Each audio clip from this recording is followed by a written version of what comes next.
आखिर जिसका इंतजार था आज वो दिन आ ही गया। काफी समय से ये चर्चा थी कि सरकार वक्फ अमेंडमेंट बिल लाएगी और आज लोकसभा में भारतीय जनता पार्टी ने ये बिल पेश कर दिया। अब उस पर बहस चल रही है, बहस लंबी चलेगी। उसके बाद लोकसभा में बिल पास होता है तो उसके बाद ये राज्यसभा में जाएगा। आखिर है क्या, इसे लेकर इतना बवाल क्यों है, क्यों इसे लेकर इतना हवा बना हुआ है, इन तमाम पहलुओं पर हम बात करेंगे। मेरे साथ हैं the senior editor news room 24 hours Ahmad Ali Fayaz. काफी लंबा एक्सपीरियंस है, खास करके कश्मीर की सियासत, कश्मीर की सोशल इकोनॉमिकली जितने भी वहां फोरम है उनके साथ राब्ता रहा है। क्राइम मिलिटेंसी को एक साइड छोड़ देते हैं तो जो इस तरह के जो वाकयात होते हैं उन्हें लेकर भी काफी तजुर्बा है। तो फयाज साहब, आपका बहुत बहुत स्वागत। शुक्रिया। पहला सवाल, आखिर ये बिल लाने की नौबत क्यों आई?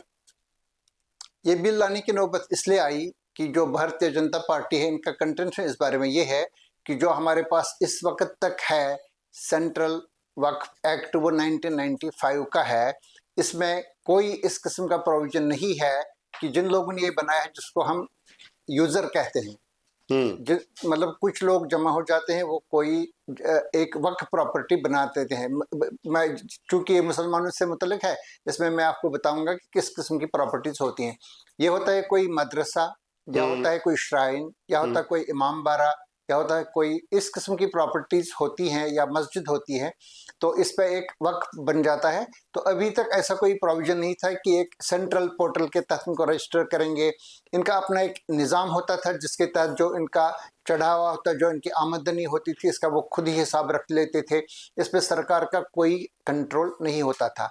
अब उन्होंने कहा कि ये मुख्तलिफ प्राइवेट लोगों के फैमिलीज के हाथों में चला जाता है, जिसका पता ही नहीं चलता है कि कितना पैसा है, कोई अकाउंटेबिलिटी और ट्रांसपेरेंसी नहीं है। उनका इस बारे में कंटेंशन यही है। तो इसको लेकर के उन्होंने कहा कि ये जो मोनोपोली है मुख्तलिफ ग्रुप्स की, मुख्तलिफ फैमिलीज की, जिसपे पॉलिटिकल पार्टीज का भी इन्फ्लुएंस होता है कई जगहों पे, ये हम खत्म कर लेंगे और उसको एक ट्रांसपेरेंसी दे देंगे। लेकिन इसको लेकर के एक बड़ी कंट्रोवर्सी छिड़ गई। वो इसलिए छिड़ गई क्योंकि ये जो सिस्टम मुसलमानों में है वही हिंदूज में भी है। जी बिल्कुल। मैं आपको इसी चीज पे पहले सवाल के बीच में मैं रोकने वाला था कि जब माता वैष्णो देवी श्राइन बोर्ड बना था तब भी वहां पर कुछ ही लोगों के पास पूरा अधिकार था चढ़ावे का, पूरी यात्रा का, वो पूरा उसी इलाके के लोग करते थे। लेकिन जगमोहन जब यहाँ पर गवर्नर थे तो 86 में माता वैष्णो देवी स्थापना बोर्ड बना, तो वो भी इसी तरह से ही था। वहां पर भी एक ही अगर कहा जाए तो कुछ परिवारों के लोग थे या कुछ ऐसे लोग थे जो जिनका वहां पर ताल्लुक था, वो लोग ही कंट्रोल करते थे। एग्जैक्टली ये मैं ये बता रहा हूँ कि ये सिर्फ मुसलमानों तक महदूद नहीं है। जो सिस्टम है, ज़ाती तौर पे मुझे ये लग रहा है कि ट्रांसपेरेंसी और अकाउंटेबिलिटी लाने की जरूरत नहीं है। इन जगहों को एक फीफडम नहीं बनना चाहिए किसी भी फैमिली का, चाहे पॉलिटिकल या रिलीजियस फैमिली है, इसमें ट्रांसपेरेंसी होनी चाहिए। मसला इसलिए खड़ा हो गया क्योंकि ये लोग न कोई गोशवारा देते थे, अगर देते भी थे तो वो उनका मैनिपुलेटेड होता था, लोगों को पता ही नहीं चलता था। अगर इन्होंने इसको डेमोक्रेटाइज किया होता, अगर इसके इलेक्शंस हो जाते, जैसे कि सिख समुदाय के पास है, एसजीपीसी है, उनके पास बाकायदा तौर पर एक इलेक्शन होता है, और रिप्रेजेंटेटिव होते हैं लोग, वो खुद इसको एडमिनिस्टर कर रहे हैं। ये न हिंदूज में है न मुसलमानों में है। तो अगर इसका जो रेज़ॉन डेटर या शान नज़ूल जिसको आप कहेंगे, वो दोनों समुदायों में है, वो हिंदूज के लिए भी होना चाहिए था, मुसलमानों के लिए होना चाहिए था। अब इसमें कंट्रोवर्सी उस वक्त छिड़ जाती है जब ये बताया जाता है ये सिर्फ मुसलमानों को दुरुस्त करने के लिए है, इसलिए इसमें एक डिवीजन पैदा हो गया है। अब आप देख रहे हैं कि यहाँ पे इस वक्त एनडीए की सरकार है, जिसमें मेन पार्टी जो है जो भारतीय जनता पार्टी है, और जो अपोजिशन में वो कांग्रेस है, और इसकी जो बाकी दूसरी पार्टीज हैं जो यूपीए गवर्नमेंट में विपक्ष में है। अब ये पूरा डिवाइड हो चुके हैं। भारतीय जनता पार्टी और उसके साथ जो मेन जो प्रिंसिपल आउटफिट्स हैं, जो जेडीयू जनता दल यूनाइटेड, और ये जो है नहीं, नॉट तृणमूल कांग्रेस, टीडीपी जो है, तो ये मेन इनकी पार्टीज हैं। तो अपोजिशन जो है, इनके पास कांग्रेस है, TMC है, तृणमूल कांग्रेस है, DMK है, और असदुद्दीन ओवैसी की AIMIM है। ये पार्टीज वहां पे है। और इसमें जम्मू कश्मीर भी एक इम्पॉर्टेंट स्टेट है इसमें, क्योंकि इसमें एक मुस्लिम अक्सरियती यूनियन टेरिटरी है। और इसमें भी भारतीय जनता पार्टी को छोड़ करके बाकी जो भी पार्टीज है, नेशनल कॉन्फ्रेंस, कांग्रेस, पीपल्स कॉन्फ्रेंस, अपनी पार्टी पीपल्स कॉन्फ्रेंस, सभी की सभी पार्टीज जो हैं, इन लोगों ने इसकी मुखालफत की है। और उन्होंने ये बताया है कि ये एक राइट विंग इंटरवेंशन है, राइट विंग ट्रेसपास है। इसमें आपने देखे होंगे जो पीपल्स कॉन्फ्रेंस के सजाद लोन, इसने कहा ये एक yet another right wing trespass है। तो वो लोग इसमें जो सबसे ज्यादा इसकी मुखालफत कर रहे हैं जम्मू कश्मीर में, वो पीपल्स कॉन्फ्रेंस और PDP के खुद महबूबा मुफ्ती और उनके बाकी लोग। नहीं, वो तो उमर अब्दुल्ला ने भी कहा था कि हम इसका विरोध करेंगे, हम इसका समर्थन नहीं करते। वो तो करना ही करना है इनको। अगर वो इसमें खामोश रहेंगे तो ये तासुर मिल जाएगा कि BJP के साथ मिले हुए हैं। बिल्कुल बिल्कुल। तो मैं ये बता रहा था, कंप्लीट डिवीजन हो गया है। सबके सब लोग जो इसकी मुखालफत कर रहे हैं वो अपोजिशन में है, और जो गवर्नमेंट है, अब इसमें एक ये बात देखनी थी कि जो दो पार्टीज हैं, ये TDP और ये JDU है, जिनकी वजह से ये सरकार ठहरी हुई है। मैं इसके थोड़ा सा तह में भी जाऊंगा। अब इनका क्या रवैया रहता है। अभी तक जो वहां पे डिस्कशन चल रही है, यहाँ पे 8 घंटे की इस पर डिस्कशन चल रही है। ये बताना थोड़ा सा जरूरी है हमारे दर्शकों के लिए कि ये 8 अगस्त 2024 को असल में ये बिल लाया गया था। इस पर एक विवाद पैदा हो गया, तो बाद में इसको एक जॉइंट पार्लियामेंट्री कमेटी के सुपर्द किया गया, जो जगदम्बिका पाल है, भारतीय जनता पार्टी के MP। पहले कांग्रेस में थे। हाँ, पहले कांग्रेस में थे, अब BJP में है। तो इनके सुपर्द किया गया। उन्होंने एक JPC ने लोगों को बुलाया। इसमें भी एक शिकायतें ये हैं कि जो अपोजिशन के लोग कहते हैं कि हमें बुलाया नहीं गया। इसमें जो कश्मीर के मीरवाइज उमर फारूक हैं, उसका एक टीम भी वहां पे गई और वो भी इनसे मिली। तो वहां पे इन्होंने जो इसमें जो बहस तमहीस हुई, उसके बाद उन्होंने 29 जनवरी 2025 को अपनी रिपोर्ट पेश कर दी। और उसके बाद 27 फरवरी को यूनियन कैबिनेट ने एक डिसीजन ले लिया कि इसको लाना है यहाँ पे पार्लियामेंट में, जो आज उन्होंने लाया। इसमें जो अपोजिशन ने 44 अमेंडमेंट्स लाई थी, जो 1995 का वक्फ एक्ट है, उसकी तरमीम के लिए 44 तजावीज उन्हें दी थी, 44, और सरकार ने दी थी 14। तो उन्होंने सरकार वाली 14 जो तजावीज हैं वो उन्होंने मंजूर कर ली, और अपोजिशन की 44 ऑल द 44 जो इनके प्रपोजल्स थे वो उन्होंने रिजेक्ट कर दी। बिल्कुल रिजेक्ट कर ली। इसमें all India Muslim personal law board है, उन्होंने एक स्टैंड ले लिया ये मुसलमानों के खिलाफ। जो भी पार्टी से उन्होंने कहा ये मुसलमानों के हुकूक पे एक ढाका है, ये और ये अंदरूनी मतलब मुदाखलत है दीन में, हमारे रिलीजियस अफेयर्स में, जिनको हम खुद कंट्रोल करते थे। अब इसमें जो तरामीम BJP इसमें मांग रही है वो ये है कि जो इसमें सेंट्रल वक्फ काउंसिल है या जो वक्फ बोर्ड्स हैं, इसमें होने चाहिए नॉन मुस्लिम्स भी, जो पहले नहीं हुआ करता था। और उन्होंने कहा कि इसमें वुमेन को भी शामिल करना, जो पहले नहीं हुआ करता था। और उसमें पहले जो डिस्प्यूट हुआ करते थे वो एक ट्राइब्यूनल डिसाइड कर लेता था, डिप्टी कमिश्नर के पास हो जाता था, वो डिसाइड कर। अब इसमें नॉमिनीज आएंगे सरकार के, गवर्नमेंट के नॉमिनीज, तो ये सारा इनके कंट्रोल में आ जाएगा।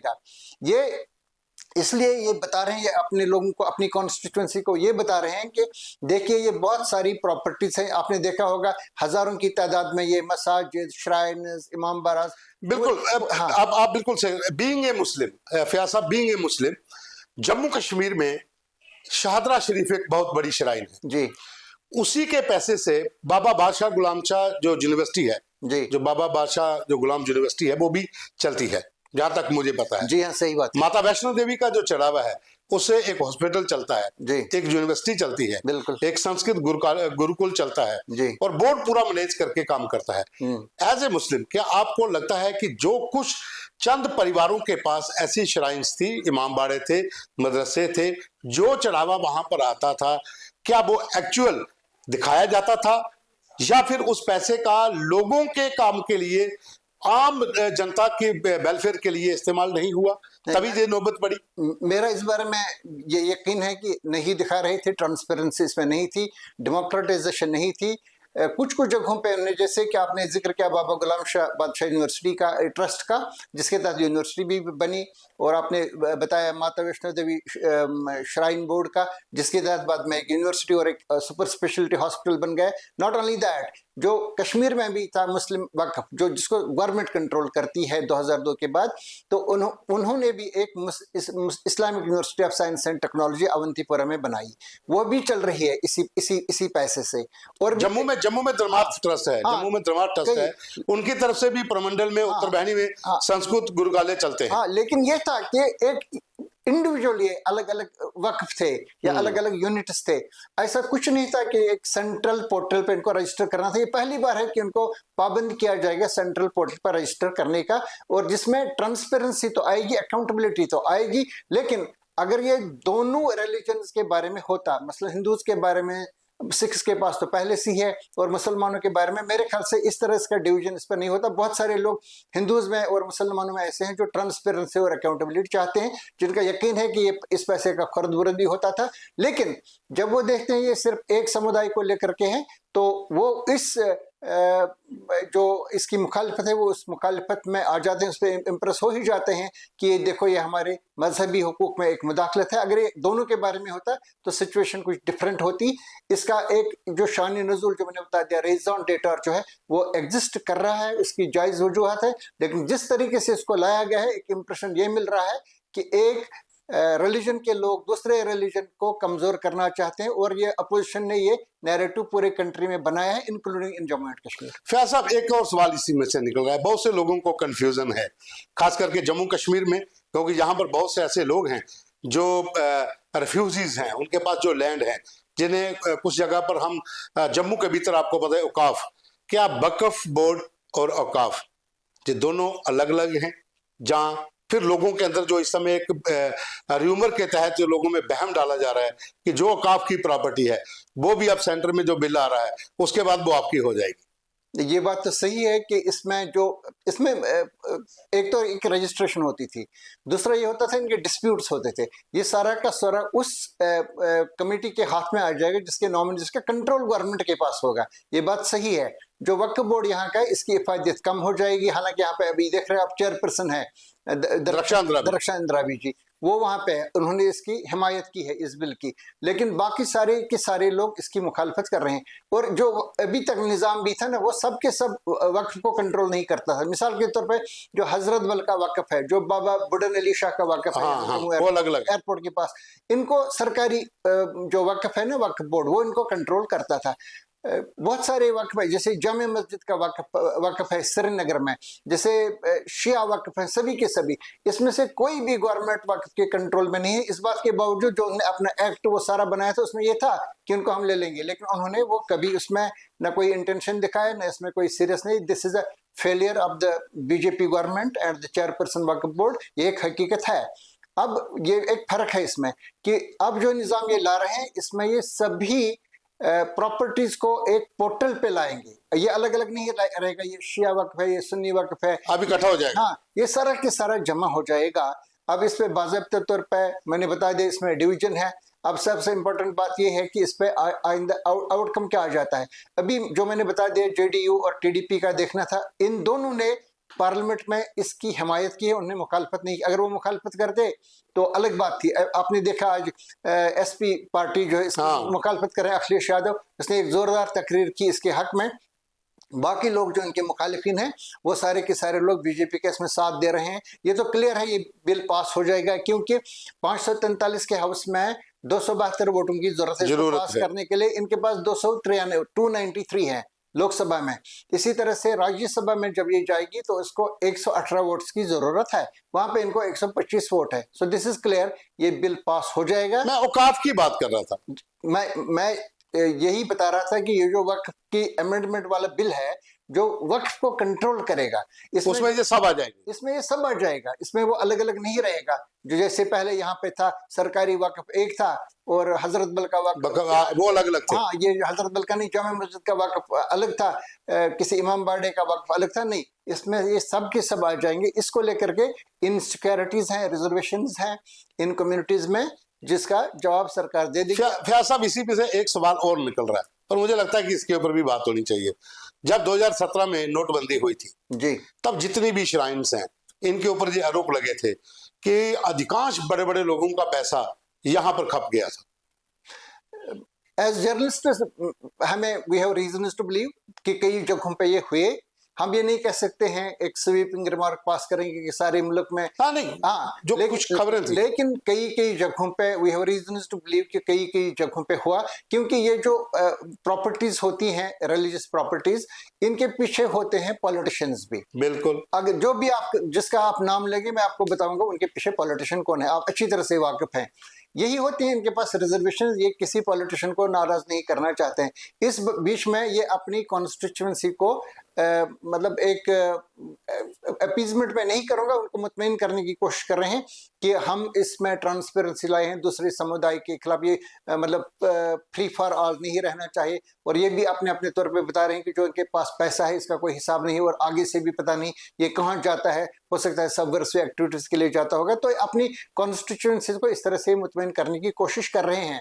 जहां तक सिर्फ ट्रांसपेरेंसी और अकाउंटेबिलिटी लाने का ताल्लुक है, मैं रिपीट कर रहा हूं कि इसकी जरूरत है, इसमें कोई शक नहीं है, लेकिन जिस तरीके से इसको सिलेक्टिवली लाया जा रहा है, सिर्फ मुसलमानों तक महदूद रखा जा रहा है, इसकी वजह से यहाँ पे एक बंटवारा। अगर अगर अगर अगर इसमें एक चीज और है, अगर इस बिल के साथ साथ एक और बिल आ जाता, सेंट्रल हिंदू श्राइन बिल, या कुछ भी नाम आप रख लीजिए, कि तमाम हिंदू श्राइन्स भी एक अलग बोर्ड के तहत उनका भी एक अमेंडमेंट बिल हो, तो शायद इसके ऊपर इतना जोरदार विरोध भी नहीं होता और इतना हंगामा भी नहीं होता। बिल्कुल नहीं होता, लेकिन वो आएगा कभी नहीं, जो मैं बता रहा हूं आपको, क्योंकि इन सब के पीछे पॉलिटिशियंस हैं, इन्फ्लुएंशियल पॉलिटिशियंस जिसको कंट्रोल करते हैं। आप मुझे ये पूछ रहे थे मोनेटाइजेशन का, ये आगे से इसको चलाने वाले, पीछे से चलाने वाले यही लोग होते हैं। ये बहुत सारी चीजें होने नहीं देते। अगर आप देखेंगे ना, जहां पे मस्जिदें हैं, मंदिर हैं, आप देखिए कितने लोगों ने एक दूसरे के खिलाफ केस लगाए हैं सुप्रीम कोर्ट में, हमारे Jammu and Kashmir high court में बहुत सारे केसेस चल रहे हैं। कोई ये कह रहा है ये मैंने बनाया है, इसका कंट्रोल मेरे पास रखिए,